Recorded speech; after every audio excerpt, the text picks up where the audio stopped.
तो दोस्तों, आपका फिर से एक बार स्वागत है मेरे चैनल स्टोरी टेलर पे। बहुत दिनों बाद आपसे मुलाकात हो रही है। तो आज मैं आप लोगों के लिए कल की सीरीज़ के 90 एपिसोड को लेके आया हूँ। तो चलते हैं कहानी की तरफ। कल्कि ने जंगल में प्रवेश किया तो उसने एक लंबा चोगा पहन रखा था।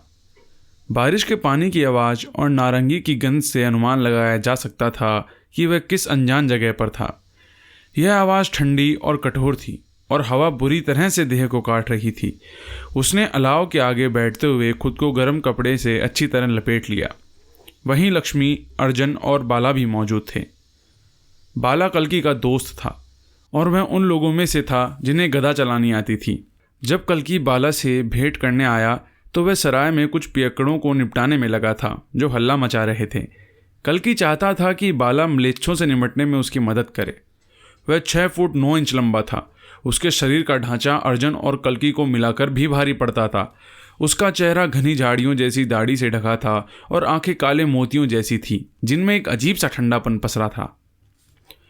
कल्कि ने अर्जुन से कहा, मुझे उनके बारे में बताओ। अर्जुन ने हामी भरी।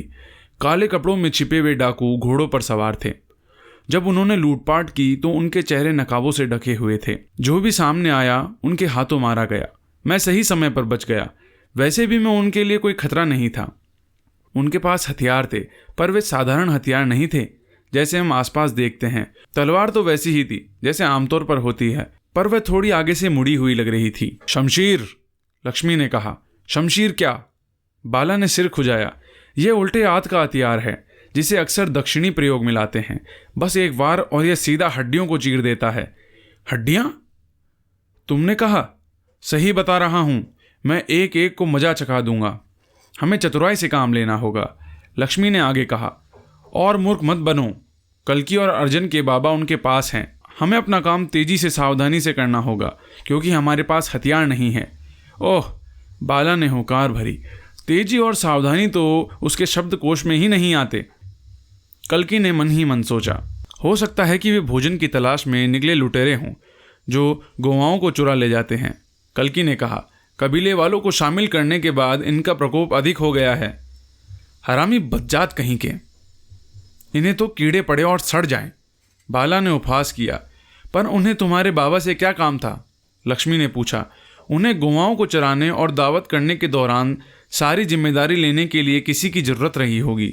मुझे तो यही लगता है, क्योंकि मुझे तो इसके सिवा बाबा के अपहरण का कोई और कारण तर्क ही नजर नहीं आता, अर्जुन ने कहा। कल्कि ने अर्जुन को देखा। वे अपने साथ कितनी गौवाओं को लेकर गए हैं? वे 3 बड़ी गौवाएं लेके गए हैं क्योंकि बाकी अस्तबल के अंदर छिपी थी। कल्कि ने हामी भरी। हमारे पास बहुत समय, दिन या घंटे नहीं हैं। म्लेच्छों के बारे में कोई अनुमान नहीं लगाया जा सकता। हमें यह भी नहीं पता कि उनका पता कैसे करना है, बाला बोला। कल्कि ने राय दी। हमें आपस में काम बांटना होगा। लक्ष्मी और मैं इंद्रनगर जाएंगे। घोड़ों पर सवार होकर 1 दिन में पहुंच सकते हैं। हम वहां से अपनी जरूरत के हथियार लेकर लौटेंगे। तुम और अर्जुन लुटेरों का अता पता खोजने की कोशिश करना, और अगर वे कहीं दिखाई दे जाए तो अपने आप ही जाकर उनसे मत भिड़ जाना। हमारा इंतजार करना, वरना तुम मारे जाओगे। अर्जुन ने आज्ञाकारी बच्चे की तरह सिर हिलाया।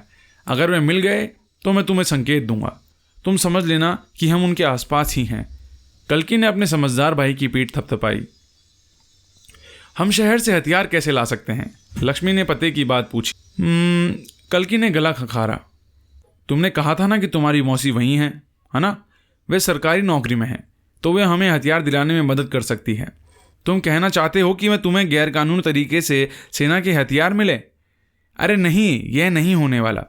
बस उधार ही तो चाहिए। मेहरबानी करके दिलवा दो, उसने आग्रह किया। हमारे बाबा के लिए चाहिए, वरना कभी ना मांगता। इन हथियारों को इस्तेमाल करने के अलावा कोई दूसरा उपाय भी तो नहीं है। हिंसा के अलावा कोई और रास्ता है? कोई और रास्ता नहीं है। कोई और रास्ता नहीं है। बाला हंस दिया। तुम्हें इस जगह इतनी बड़ी गदा कैसे मिली? उसने गदा को किसी छोटे बच्चे की तरह गोद से लगाया और फिर चूम लिया। बाबा, उसके पिता और बाला उन कुछ लोगों में से थे जिनके पास गांव में हथियार थे, जबकि दूसरे लोगों को इससे परहेज था। अर्जुन ने कहा, लक्ष्मी, मैंने उन लोगों को देखा है। वे जो ही हमें हथियार के बिना देखेंगे वे पलक भी नहीं झपकाएंगे और हमें मार देंगे।